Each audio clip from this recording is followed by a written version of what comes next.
কেমন আছো বাবা? আলহামদুলিল্লাহ, আমি অনেক বেশি ভালো আছি। দেখি বাবা, তুমি তো অনেক কিছু পারো, গজল, আবৃত্তি, তারপর হচ্ছে গান। মাশাআল্লাহ, অনেক কিছু পারো। এখন দেখি ট্রান্সলেট ইনটু ইংলিশ। আমি বাংলায় বলবো, তুমি ইংলিশে বলবে, ঠিক আছে? আচ্ছা, ঠিক আছে, তাহলে শুরু করি।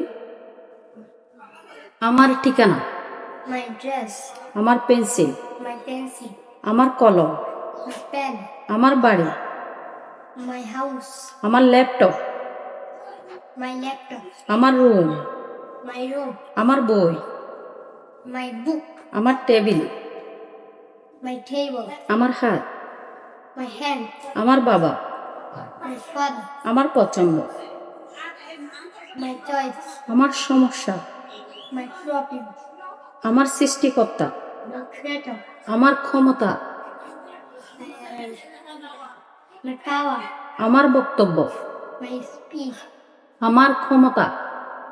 my power. ঠিক আছে, অনেক সুন্দর, ধন্যবাদ।